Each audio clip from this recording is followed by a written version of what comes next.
복 받기를 원하는 것은 우리나라 사람만 그런 건 아닙니다. 우리나라 사람들도 복 받기를 원하니까 옛부터 집안에 가면 복자들이 많이 있지만 다른 나라 사람들도 역시 복 받기를 원하는 건 똑같습니다. 그래서 영어권에 있는 사람들이 제일 많이 쓰는 덕담 가운데 하나가 May God bless you. 하나님의 축복이 당신에게 임하기를 바랍니다. 그런 말이지요. 그래서 편지를 쓸 적에도 God bless you. 재채기만 해도 God bless you. 그래서 이 God bless you라는 말을 많이 쓰는 것 같아요.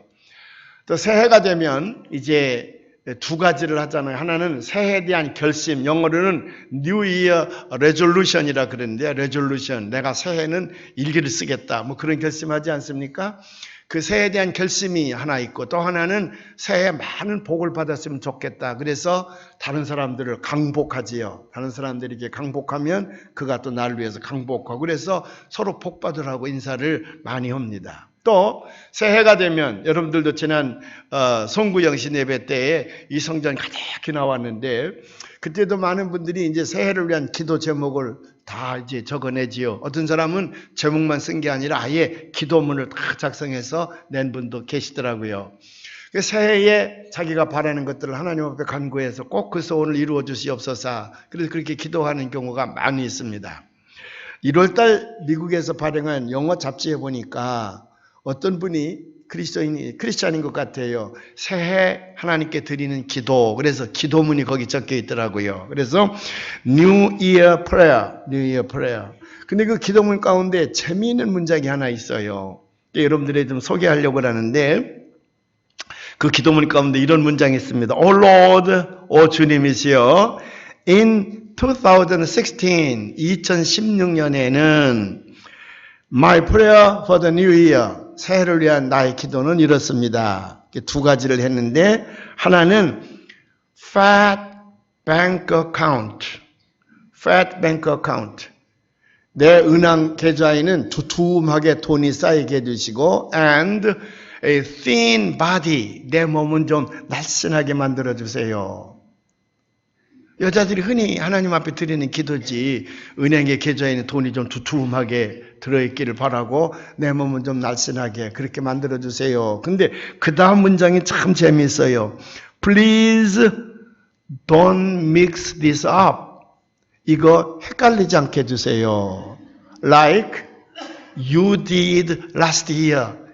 하나님께서 작년에 저에게 헷갈렸던 것처럼 그런 헷갈리는 일이 금년에는 없었으면 좋겠습니다. 그 말이에요. 그게 무슨 얘기냐면, 분명 하나님 앞에 기도할 적에는 은행 아카운트에는 돈이 많이 쌓이게 하고 내 몸을 좀 날씬하게 해달라고 기도했는데 하나님이 순서를 잘못하셔가지고 내 몸은 뚱뚱하게 하고 은행의 아카운트는 돈이 텅 비게 만들었다 이 말이지. 그러니까 이런 순서가 잘못되는 일이 없도록 꼭 기억하시고, 금년에는 은행 아카운트 어떻게 하라고? Fat bank account.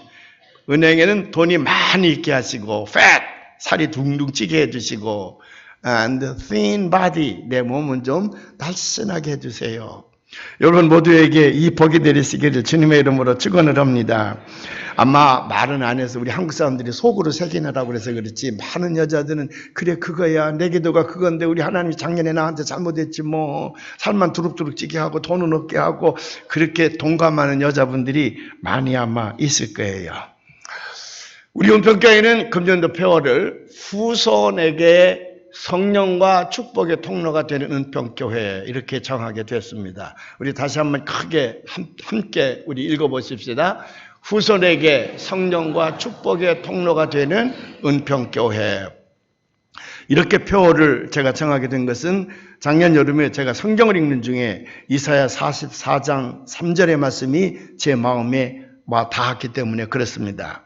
이사야 44장 3절 하반절에 보면 뭐라고 되어 있냐면, 나의 영을 네 자손에게, 나의 복을 네 후손에게 부어주리라. 그래서 우리가 금년도 우리가 되새기고 또 되새기고 가슴에 새길 성경 말씀을 저기다 적어놨는데, 우리 한번 다 같이 한번 읽어봐요. 나의 영을 네 자손에게, 나의 복을 네 후손에게 부어주리라. 저 말씀을 가슴에 새기고 1년 동안 주님과 함께 살면서 하나님께서 우리에게 내려주시는 그 성령, 그 복을 모두가 다 받기를 원해서 제가 금년도 표어를 이렇게 내걸게 됐습니다. 제가 오래전에 이 교회를 부임하면서 첫 번째 여러분에게 드린 말씀이 있습니다. 저는 제 가슴 속에 우리 은평교회가 믿음의 가문을 세우는 교회가 됐으면 좋겠습니다. 그래서 앞으로 은평교회의 전통을 믿음의 가문을 세우는 교회로 두고 싶습니다. 그렇게 제가 말씀을 드리고 사역을 시작을 했습니다. 그래서 무슨 수첩이 나온다든지 전도제가 나온다든지 그러면 거기 곳곳에다 대고 믿음의 가문을 세우는 은평교회, 믿음의 가문을 세우는 교회, 그 말을 여러 번 거기다가 기록을 해서 발행을 하기도 했습니다. 왜 그러냐 그러면 제 마음속에는 평생도록 제 마음속에는 주님의 교회는 그 교회 안에서 하나님을 섬기는 모든 성도들이 풍성한 축복을 받는 교회가 되어야 되겠다. 풍성한 축복을 받는 통로가 되어야 되겠다. 그 바람이 제 마음을 꽉 채우기 때문에 그렇습니다. 물론 교회는 여러 가지 특징을 가지고 있는 교회들이 많이 있습니다. 어떤 교회는 우리 교회는 사회 정의 구현을 위해서 앞장서는 교회가 되어야 되겠다. 그래서 우리 교인들은 언제든지 사회 정의 구현을 위해서 주먹을 쥐고 사회를 향하여 소리를 쳐야 되겠다. 그래서 운동권 이런 사람들이 모여가지고 밤낮 데모하고 사회 불의를 위하여 외치고 그러는 교회들이 있지요. 또 어떤 교회는 우리는 구제하는 일을 열심히 해야 되겠다. 그래가지고 어떤 교회는 이름도 밥포교회잖아요. 길거리에 있는 사람들에게 밥을 해주는 일로 그 교회에 전력을 기울이는 그런 교회도 있습니다. 또 어떤 교회는 우리 교회는 체육을 통해서 국민을 사냥해야 되겠다. 그래서 체육교회도 있습니다. 그래서 거기는 운동선수를 위해서 기도하고 또 많은 운동선수를 길러낸 그런 교회도 있습니다. 또 어떤 교회는 우리 교회는 해외 선교를 해야 되겠다. 그래서 교회는 해외 선교의 전진기지가 되어야 되겠다. 그래서 늘 그런 교회는 해외 선교에만 집중하는 교회가 있습니다. 그러나 저는 제 마음속에 다 옳아요. 다 그 교회 환경과 거기 모인 사람들과 그 교회를 이끌어가는 담임 목사님에 의해서 각각 다 그런 특징들을 가지고 있는데 제 마음속에는 어느 하나 특정적인 교회로만 있는 것이 아니라 이 교회가 모든 것을 통합하여 함께 이루어가는 그런 교회가 되어야 되겠는데 그런 교회가 되기 위해서는 우리가 하나님으로부터 풍성한 축복을 받는 교회가 되어야 되겠다. 제 마음속에 그렇게 가지고 있기 때문에 저는 언제든지 우리 교회는 믿음의 가문을 세워서 하나님의 축복을 풍성하게 받는 교회가 되어야 되겠다. 저는 그렇게 기도해 왔습니다. 제가 지난 45년 동안 사역을 하면서 그 사역의 핵심 가치로 늘 7개 단어를 내세웠습니다. 그 7개 단어는 뭐냐 그러면 첫째는 믿음이요, 둘째는 성령, 셋째는 구원, 넷째는 치유, 다섯째는 교육, 여섯째는 섬김, 일곱째는 전도입니다. 이 7 단어를 저는 제 마음속에 늘 사역의 핵심 가치로 두고 사역을 해왔습니다. 물론 이 7가지 가운데서 가장 중요한 건 뭐냐면 구원입니다. 구원. 우리 교회가 존재하는 이유도 그렇고 먼저 택함을 받은 우리에게 주어진 사명도 그렇고 그는 우리 전체 기독교인의 총체적인 그런 그 방향은 뭐냐 그러면 구원하는 데 있습니다. 구원. 그런데 이 구원은 2가지 구원이 있습니다. 하나는 영혼 구원이에요. 우리 영혼이 구원받아서 주님과 함께 저 천국에서 영생하는 것, 그것이 첫 번째 구원이고 또 우리의 궁극적인 목표입니다. 교회의 궁극적인 목표예요. 그런데 그것만 구원을 하지 아니하고 또 성경에 보니까 삶의 환경으로부터 보다 나은 삶으로 우리를 구원시켜주는 겁니다. 그래서 예를 들면 우리가 그 외적이 쳐들어와서 우리를 망하게 한다? 그때 주님께서 관여하셔서 그 외적으로부터 우리를 구원해 주시는 겁니다. 질병이 찾아와서 우리를 쓰러뜨린다? 그때 그 질병으로부터 우리를 구원해 주는 겁니다. 또 여러 가지 그 가정의 문제로 말미암아 가정이 무너지게 생겼어. 그때 주님이 직접 관여하셔서 그 가정 문제로부터 우리를 건지셔서 행복한 가정을 이끌어 주실 줄로 믿습니다. 여러 가지 시험에 넘어져서 그래서 우리가 다시 일어서지 못할 때에 주께서 우리를 구원하셔서 바른 길로 인도해 주실 줄로 믿습니다. 그래서 구원은 영혼 구원만 있는 것이 아니라 이런 삶의 환경적 구원, 이 두 가지가 있습니다. 삶의 환경적 구원. 우리의 신앙의 최종적인 목표는 영혼 구원에 있지요. 그러나 성경은요, 영혼 구원에 대한 직접적인 설명은 7%만 있고 나머지 93%는 하나님의 구원을 받은 자녀들이 이 땅에서 어떻게 살아갈 수 있을 것인가, 어떻게 하나님의 축복을 누리며 살아갈 수 있을 것인가에 관한 얘기가 성경 전체의 93%나 된다는 거지. 왜? 구원받은 자를 이 땅에서 보존시키기가 그만큼 어려운 겁니다. 예수 그리스도의 십자가 연적으로 구원을 받았지만은 그 구원받은 믿음을 지속시켜 나간다고 하는 것이 얼마나 어려운 일인지 몰라요. 이 교회에서는 여러 가지 프로그램을 놓고 여러 가지 또 교육을 시키고 훈련을 시키면서 그 믿음에서 떨어지지 않도록 하나님의 축복을 받으며 살아갈 수 있도록 많은 일을 하는 까닭이 거기에 있습니다. 그래서 저는 늘 풍성한 삶, abundant life인데 우리 은평교 교인들은 언제든지 어느 면에서든지 풍성한 삶, abundant life의 축복을 받는 교회가 되어야 되겠다. 예수님께서 이 땅에 오셨을 때 내가 생명을 얻게 하고 더 풍성하게 얻게 하기 위하여 이 땅에 왔다고 우리에게 설명하시지 않았습니까? 그래서 사랑하는 여러분, 제 사역의 핵심은 그렇기 때문에 언제든지 제가 섬기는 은평교회가 하나님의 풍성한 삶의 축복을 받는 교회가 되기를 바라는 마음이 간절합니다. 금년 한 해가 풍성한 삶의 축복을 받는 은평교회가 되시기를 주님의 이름으로 축원을 합니다. 아멘이 그렇게 작아요. 더 크게 한번 해봐요. 아멘. 우리 은평교회가 풍성한 복을 받는 통로가 되기를 소망합니다. 금년 한 해도 하늘로부터 내리는 풍성한 축복을 누리시기를 주의 이름으로 축원합니다. 왜냐하면 풍성한 축복을 받고 누리는 사람이 남을 섬길 때에도 풍성한 손길로 넘치게 넉넉하게 섬기는 법입니다. 풍성한 축복을 받는 사람이 결코 남을 대접할 때에 인색함으로나 억지로 하지 않습니다.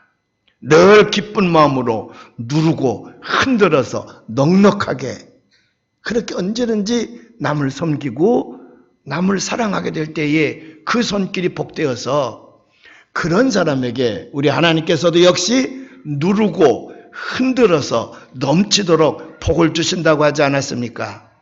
믿으시면 아멘. 이것이 씨앗신앙, seed faith라 그러는데 씨앗신앙의 기본이에요.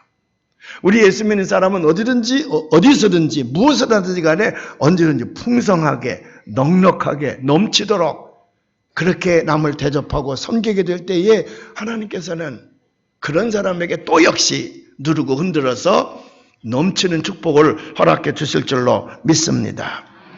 결코 길지 않은 짧은 인생을 사는 우리인데 서로 원망하거나 불평하거나 인색함으로 살지 말고 뜨겁게 사랑하고 뜨겁게 섬기면서 행복한 삶을 살아가시는 여러분들이 되시기를 주님의 이름으로 축원을 합니다. 아멘. 그래서 우리 은평교회는 모든 면에서 풍성한 삶의 축복을 얻어서 여기서 자라는 아이들이 아름다운 역사를 만들어가는 추억이 되므로 언젠간 우리 교회가 우리 후손들로부터 성지 하나님으로부터 존귀하게 쓰임받은 교회였다. 그렇게 칭송함을 받는 은평교회가 되기를 주님의 이름으로 축원을 합니다. 물론 이 중에는 저와 다른 생각을 가지고 있는 분들이 있을 것입니다. 소위 빈자의 삶이라 그러는데 하나님 앞에 모든 것을 다 내려놓고 가난하게 깨끗하게 욕심 없이 그렇게 살기를 원하는 사람도 있을 것입니다. 잘못된 거 아니에요.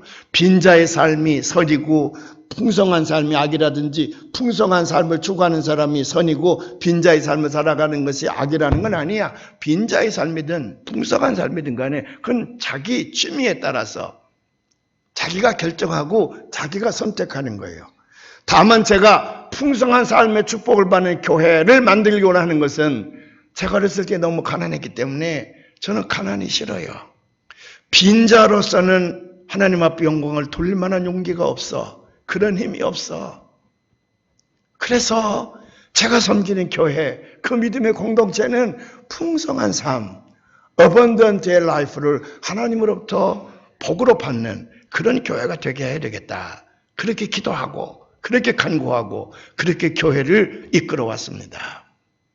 사랑하는 여러분, 그렇기 때문에 이것이 옳다 저것이 옳다는 아니지만은 저는 이 교회 담임 목사로 있는 한 이 교회가 하나님의 풍성한 축복을 받는 그런 교회가 되기를 바라는 마음이 간절합니다. 근데 제가 읽는 성경에는 물론 성경이 어느 각도로 따라서 읽느냐에 따라 다르지만 제 눈으로 읽는 성경에는 하나님이 택한 백성들이 그렇게 가난하게 저 광야에 나가서 거덕제기 하나 걸치고서 금욕생활을 하면서 그렇게 살아가는 거 그것을 더 원하는 것 같지는 않아요. 물론 그것을 추구하고 또 그런 삶을 바라볼 때 야 존경한다 잘한다 그렇게 말하는 사람도 있지만 저는 하나님은 그런 삶을 원한다고 생각하지 않습니다. 오늘 우리가 읽은 성경 말씀만 해도 아니에요. 하나님은 택한 백성에게 풍성한 축복을 내리어서 그 후손이 번성하고 그의 사업이 번성하고 그래서 많은 사람들에게 더 많은 것을 베풀 수 있는 그런 택한 백성이 되기를 원하는 마음이 여기에 있지. 가난하게 살아라. 다 내려놓고 저 광야에 나가서 거덕제기 하나 걸치고 하나님만 바라보고 살아라. 그렇게 하나님께서 말씀하는 것 같지는 않아요. 오늘 우리가 봉독한 말씀을 현대어로 우리가 잘 이해하는 현대어로 한번 다 같이 봉독해 보십시다. 이스라엘 백성아 들으라. 다 같이 한번 봉독을 해 보십시다. 오늘 저 방송실에서 오늘 말씀을 현대어로 좀 띄워줬으면 좋겠어요. 다 같이 봉독하십시다. 이스라엘 백성아 들어라. 너를 창조하시고 너와 함께 계시면서 도와주시는 여호와께서 말씀하셨다. 너 야곱의 후손아 너는 내가 선택한 내 백성이니 두려워하지 말아라. 내가 옛날에 선택한 여수르나 너는 내 일을 맡은 종이니 조금도 두려워하지 말아라. 내가 메마른 대지에 비를 내려서 강물이 흘러가게 하듯이 내가 죽어가는 내게도 생명력을 부어 내가 새싹을 내어 열매를 맺도록 하겠다. 내가 네 후손에게 나의 영과 복을 부어주어 다시 살아나도록 하겠다. 네 후손들이 풀처럼 무성하게 자라오르고 시냇가의 포도나무처럼 높이 자랄 것이다. 그때에는 세계 만민이 앞을 다투어 여호와의 백성이 되려고 할 것이다. 나는 여호와의 사람이다라고 공언하는 사람도 있고 그것을 자기의 팔에 새기고 다니는 사람도 있을 것이다. 나도 이제는 야곱의 후손이 되었다고 자랑하는 사람도 있을 것이고 이스라엘이라는 존귀한 이름을 넣어서 자기 이름을 다시 짓는 사람도 있을 것이다. 아멘. 물론 광야에서 두루마기 하나 있고 또는 거적대기 하나 걸치고 세례요한처럼 그렇게 살아가는 사람들을 보고도 아 하나님이 살아계시다 그렇게 느끼는 사람도 있겠지만은 오늘 말씀을 보면 그게 아니야.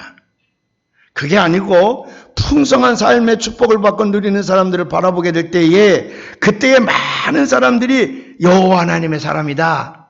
나는 여호와 하나님의 사람이다. 그렇게 찾아와서 여호와 하나님을 섬기게 될 것이고 또 자기 팔에 나는 여호와 하나님의 사람이다. 그렇게 새기기도 하고 또 나는 야곱의 후손이다. 그렇게 자랑하며 다닐 것이다. 그 말이죠. 축복을 받고 사는 사람들을 바라보게 될 때에 세상이 그렇게 부러워할 것이라고 하는 거거든요. 사랑하는 여러분, 우리를 향해 하나님께서 너는 내가 선택한 백성이니 두려워하지 말아라. 내가 너에게 새로운 생명력을 넣어서 번성하게 할 것이니 너는 결코 염려하지 말라고 하는 거잖아요. 내가 메마른 대지에 비를 내려서 강물이 흘러가게 하듯이 내가 죽어가는 내게도 생명력을 부어 내가 새싹을 내어 열매를 맺도록 하겠다. 내가 네 후손에게 나의 영과 복을 부어주어 다시 살아나도록 하겠다. 내 후손들이 풀처럼 무성하게 자라오르고 시냇가의 포도나무처럼 높이 자랄 것이다. 높이 자랄 것이다. 그래서 그가 성지를 만들어가는 주역이 되게 할 것이다. 그런 말씀이잖아요. 이보다 더 큰 축복이 이 세상에 어디 있겠습니까? 이런 축복은요. 이 세상을 만드신 창조주 하나님, 만복의 근원이신 하나님만 우리를 향하여 약속할 수 있는 복입니다. 이 복이 여러분에게 임하기를 주의 이름으로 축원을 합니다. 첫째로 이 말씀을 세 가지로 나눠보면 첫째는 택한 백성이 죽어가게 될 때에 하나님께서는 그 생명력을 부어주어서 다시 살려내고 거기서 새싹이 돋아서 열매를 맺게 하겠다. 하나님의 약속입니다. 이 생명력은 무엇을 통해서 들어오냐 그러면 성령을 통해서 온다. 성령은 우리를 죽이는 영이 아니라 성령은 우리를 살리는 영입니다. 신명기 11장 11절에 보면 이런 말씀이 있습니다. 내 하나님 여호와께서 권고하시는 땅이라 세초부터 세말까지 내 하나님 여호와의 눈이 항상 그 위에 있느니라. 여기 세초부터 세말까지는 연초부터 from the beginning of the year, 연초부터 to the end of the year, 연말까지 항상 여호와 하나님의 눈이 하나님이 택한 땅, 우리 교회 위에 임하게 될 줄로 믿습니다. 그 말은 무슨 말이냐 그러면 24시간 동안 항상 우리를 보호하시고 지키시겠다는 거예요. 이 교회에서 하나님을 섬기는 자에게 이와 같은 은총과 약속이 주어진 줄로 믿습니다. 저도 이 교회를 섬기면서 죽을 고비를 많이 넘겼어요. 교회를 다 지은 후에 사탄이 저를 죽이려고 교통사고를 당하게 하지 않았습니까? 그때 거의 죽음 직전이었습니다. 죽음 직전. 제가 연세대학교 중환자실에 있는데 제가 몸을 조금 움직이니까 나이 좀 든 간호사가 와가지고 목사님 잘 모르시는 것 같은데 목사님은 2, 3일 내로 돌아가실 거예요. 신변을 좀 정리하셔야 됩니다. 이렇게 다친 양반 치고 살아난 사람이 없으니까 목사님 죽을 것이라고 간호사가 저한테 아주 불쌍한 눈으로 얘기를 했어요. 그 사진을 가지고 여기 있는 의사도 이거 고치지 못한다고 이런 거 살아난 사람이 없다 그랬고 저 USC 미국에 가서 USC의 혈관 닥터로 제일 세계적인 명성을 거쳤다는 사람을 소개해 줬는데 그 사람도 일주일 동안 스터디를 하더니 얼마 살지 못할 것 같다고. 그래서 하루를 살아도 기쁘게 살아라고. 죽음 직전이었어요. 저는 생각이 한 1년쯤 살까 그렇게 생각을 했는데 지금 6년이 지났는데 아직도 살아있어요. 우리 교회 장례위원회가 아직 결성되지도 않았습니다. 지난해 제가 큰 수술을 2번 받았는데 그때도요. 하나님께서 저를 살려주셨어. 만약 그때 수술할 기회를 놓쳤더라면 잘못됐더라면 아마 지금쯤 우리 교회 장로님들이 장례위원회 결성하고 여기다가 삼배 달고 그리고 병원에서 왔다 갔다 할지도 몰라요. 하나님께서 살려주셨어. 하나님은 죽어가는 영혼뿐만 아니라 죽어가는 육신도 살려주시는 줄로 믿습니다. 지난 봄에 우리 조병조 장로님이 미국 가시기 전에 건강검진을 한번 받으려고 그랬는데 신장에 콩팥에 암이 있다 발견이 됐어요. 그래서 이제 세브란스에 가서 수술을 받으셨는데 아주 성공적으로 잘 됐습니다. 그래서 이제 완쾌된 몸을 가지고 그때 미국 가시던 거 못 가시고 계시다가 지금 가셨잖아요. 그때 박재성 권사님이 제 사무실에 와서 눈물이 글썽글썽 하시면서 하시는 말씀이 목사님 우리 남편은 하나님이 살려주셨습니다. 만일 그거 모르고 미국 갔더라면 우리 남편 죽었을 거예요. 하나님이 살려주셨습니다. 너무 감사합니다.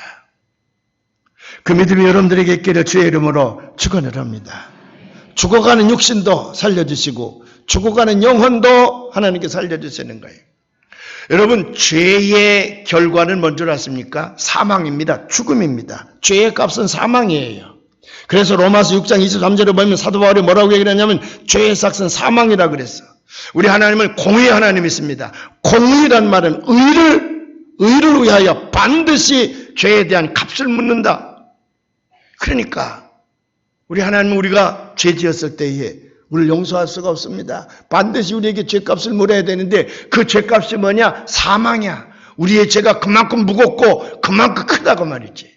하나님은 고민하셨을 것입니다. 온 우주를 창조하시고 이끌어가신 하나님께서 자기의 의를 세우기 위해서는 반드시 죄인을 죽여야 됩니다. 사망에 이르게 해야 됩니다. 그러나 또 한쪽으로는 우리를 사랑하시는 하나님의 사랑이 너무 크게 까닭에 그를 죽음으로 내몰 수가 없어. 이게 하나님의 고민입니다. 의를 세우기 위해서는 반드시 그 죄값을 물어 사망에 이르게 해야 되지만 너무나도 사랑하시는 하나님은 우리를 죽이기가 어렵다고 말이에요.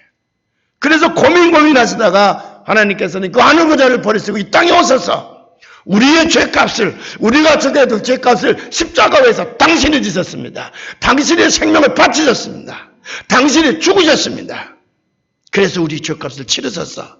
그래서 의를 세우시고 그 다음에 사흘 만에 살아나셔서 누구든지 예수 그리스도의 십자가의 은총과 사랑을 믿는 자에게는 죄사함의 길을 열어주고 하나님의 자녀가 되는 특권을 주어서 나와 함께 저 하늘나라에서 영생하게 되리라. 우리에게 복음을 선포하셨어. 그래서 우리를 살려주셨어. 그게 하나님의 사랑이에요. 마귀는 예수 그리스도를 십자가에 못 박으로 말미암아 그를 죽여서 무덤에 묻히게 함으로 말미암아 자기가 이겼다고 생각했어. 그런데 예수님은 사흘 만에 살아나셔서 우리에게 새로운 복음을 선포하셨어. 만일 세계 모든 사람들이 예수 그리스도의 십자가의 은총을 믿기만 하면 구원받는 길을 열어주셔서 살리는 길을 열어주셨어. 그래서 성탄절은 우리에게 기쁜 성탄절이에요. 하나님의 사랑입니다.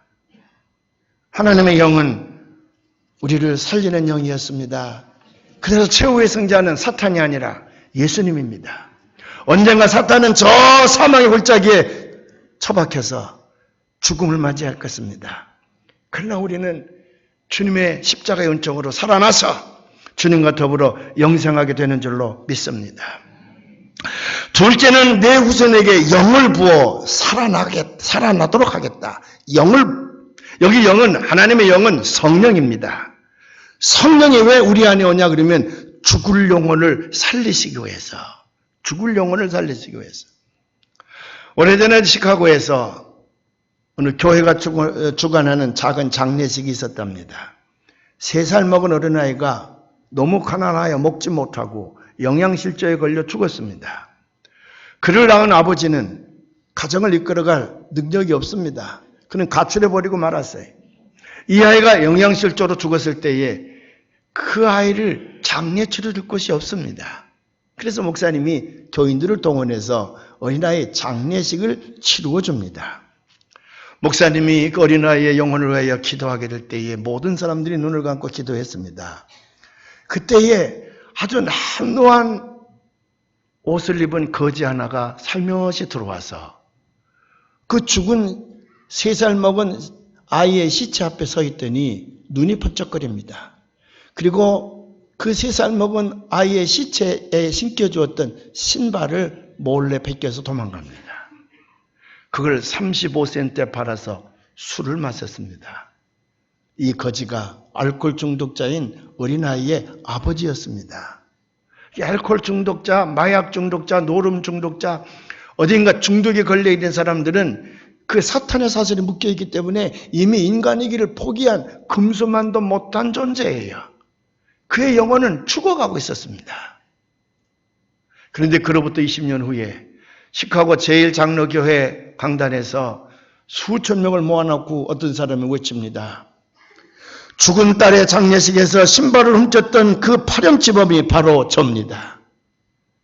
만물의 찌꺼기 같은 나를 하나님께서는 성령을 보내주셔서 다시 살려내시고 하나님의 일꾼으로 삼아주셨습니다. 이것이 하나님의 사랑입니다. 그가 바로 시카고 역사 가운데에 성인으로 불리고 있는 세인트 멜 플라도 목사님입니다. 그는 큰 교회 담임 목사님뿐만 아니라 유명한 부흥 강사예요. 시카고 지역의 수천 명의 알코올 중독자를 예수를 믿게 해서 갱신시킨 성자입니다. 근데 그가 젊었을 때에 알코올 중독에 걸려서 금수만도 못한 짓을 하던 죽어가는 영혼이었는데 하나님께서 그에게 성령을 부어주셔서 그를 살려냈습니다. 뿐만 아니라 존귀한 사명자로 그에게 사명을 주셔서 시카고 지역에 있는 수많은 알코올 중독자를 다시 죽음에서 건져내도록 하셨습니다. 죽을 영혼을 살리시는 일에 쓰임받게 됐다고 말이지요. 우리들의 싸울 것은 혈기 아니요 우리들의 싸울 것은 육체 아니요 마귀 권세 힘써 싸워 깨쳐버리고 죽은 영혼 살릴 것일세.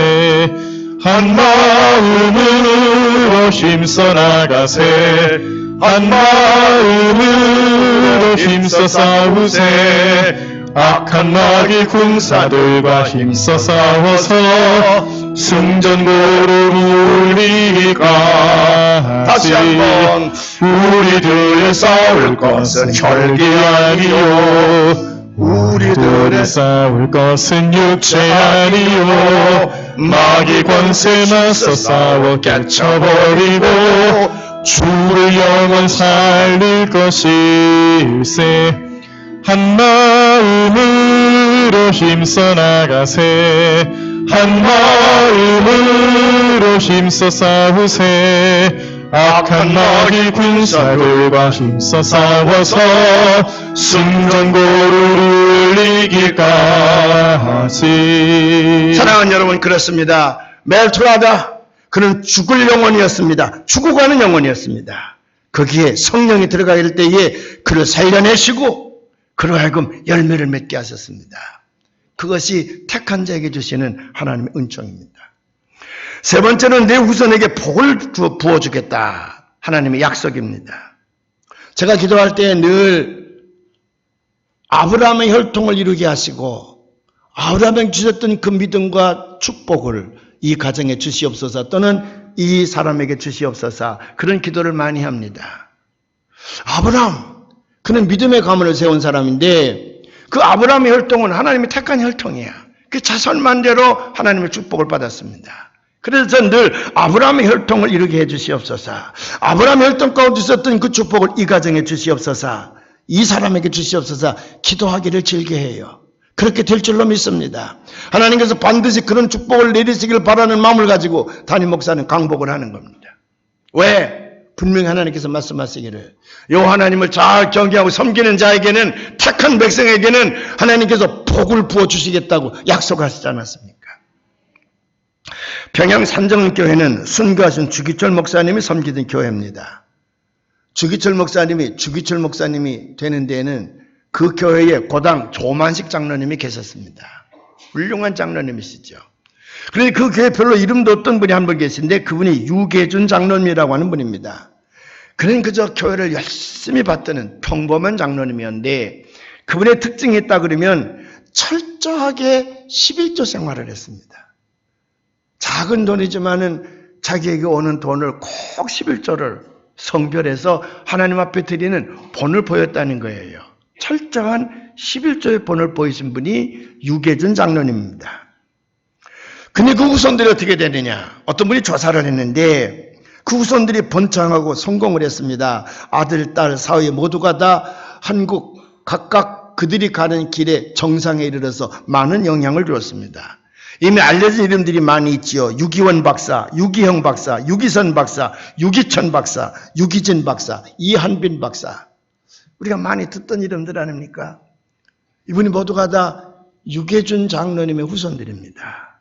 하나님께서 그 후손들에게 약속대로 복을 나리워 주신 줄로 믿습니다. 물론 예수 믿지 않고도 잘 사는 사람들이 있죠. 유명해지는 사람들이 있지. 그건 마귀가 가지고 까불고 놀다가 언젠가는 지옥불에 던져. 그러나 예수를 참 믿음으로 말미암아 받은 그 축복은 아름다운 역사를 만들어가는 좋은 밑거름이 될 줄로 믿습니다. 그래서 잠언은 말하기를 의인은 진실하게 살 뿐만 아니라 그의 자손은 대대로 복을 받는다. 세상에 의인이 어디 있습니까? 의인이 없다 그랬는데 누가 의인이냐? 용서받은 의인이지. 예수 그리스도의 십자가의 은총으로 용서받은 의인, 예수를 믿는 사람들입니다. 그 축복 여러분들에게 있기를 주의 이름으로 축원을 합니다. 제가 어느 책에서 읽은 것인데 19세기에 같이 살았던 두 가정이 있습니다. 맥스 주쿠스라고 하는 사람과 조나단 에드워드라고 하는 사람인데 모두가 다 뉴욕에 살았습니다. 맥스 주쿠스라는 사람은 돈이 많은 사람이었습니다. 근데 그는 교회 다니지 않았습니다. 술을 좋아했습니다. 그 아이들이 교회 다니는 걸 못 다니게 했습니다. 주일학교 가고 싶다고 해도 데려다 주지 않았습니다. 세상적으로 굉장히 성공한 사람같이 보였습니다. 그런데 그의 후손이 몇 명이었냐? 어느 사회복지사가 이걸 조사를 했는데 1026명입니다. 이 막스 주쿠스의 후손이 지금까지 1026명인데 그 중에 300명이 감옥에 갔습니다. 평균 수형 기간이 13년이에요. 장기수들이었습니다. 190명이 장녀였습니다. 또 680명이 알코올 중독자였습니다. 정부가 그들을 위해 쓴 돈만 해도 40만 불이 훨씬 넘는다는 거예요. 그러나 조나단 에드워드 목사님은 가난한 목회자일 뿐이었습니다. 그는 열심히 공부하고 책을 쓰고 교회를 이끌어갔습니다. 목회 활동으로 늘 바쁜 일정 가운데 있었습니다. 그래도 아이들과는 함께하는 시간을 많이 가졌습니다. 주일이 되면 아이들을 다 교회로 데려가서 주일학교 교육을 잘 받게 했습니다. 그 후손 전체를 조사했더니 929명이에요. 그 중에서 430명, 절반에 가까운 사람들이 목사가 됐습니다. 86명이 대학 교수가 됐습니다. 13명이 대학 총장이 됐습니다. 75명이 작가가 됐습니다. 7명이 미국 하원이 됐습니다. 그 중에 한 명은 미국의 부통령이 됐습니다. 여러분들은 이 두 가정 중에서 어떤 가정을 택할 것입니까? 조나단 에드워드 목사님 가정을 위해서는 정부가 한 푼의 돈도 쓰지 않았다 그랬습니다. 모두가 다 정부뿐만 아니라 사회에 크게 기여한 인물들입니다. 사랑하는 여러분, 제 목회의 핵심 가치는 믿음과 성령과 구원과 치유와 교육과 섬김과 전도 7가지 된다고 그랬습니다. 이것을 이루기 위하여는 가장 지름길이 뭐냐면 믿음의 가문을 세워가는 길이라 그랬습니다. 믿음의 가문을 세우기만 하면, 하나님 앞에 있기만 하면 하나님께서 그 후손들에게 하나님의 성령과 하나님의 복을 부어주시겠다고 약속하셨습니다. 저는 그 약속을 믿습니다. 지금까지 믿어왔습니다. 금년은 제가 목회를 마감하는 해옵니다. 이제 목회 45년의 삶을 마감하는 해입니다. 내년 4월에는 의무적으로 은퇴를 해야 됩니다. 감리교 제도권 안에는 담임 목사직에서 내려와야 됩니다. 물론 목사는 담임 목사직에서 은퇴한다 할지라도 그는 사명자이기 때문에 죽을 때까지 그가 있는 곳에서 열심히 복음을 전하는 사역자로 살아가야만 됩니다. 그게 목사에게 주어진 책임이요 의무입니다. 저도 그렇게 살 것입니다. 건강이 허락하는 한은 지구촌 어디서든지 제가 원하는 곳에 가서 자유롭게 사역을 하다가 어디서 어떻게 죽을는지 하나님 앞에 내가 맡길 생각입니다. 그러나 제도권 안에서의 담임 목사직은 금년으로서 이제 끝이 납니다. 내년에 은퇴를 해야 되기 때문에 말이죠. 제가 담임 목사직에서 물러나면서 여러분들에게 간곡히 부탁드리고자 하는 말씀이 있습니다. 그게 뭔 줄 아십니까? 이 교회가 여러분과 여러분의 후손들이 하나님의 영과 축복을 받는 통로가 되기를 원합니다. 광인이 원망하거나 불평하거나 인색하거나 그렇게 살지 말고 이 교회를 중심으로 해서 하나님의 풍성한 축복을 받는 그런 교회를 여러분의 손으로 만들어 가시길 바랍니다. 그것이 여러분과 함께 지난 20여 년 동안 살았던 담임 목사의 마지막 부탁이기도 합니다. 금년에 반드시 그런 교회를 만들어가는 여러분들이 되시기를 주님의 이름으로 축원을 합니다. 기도하시겠습니다.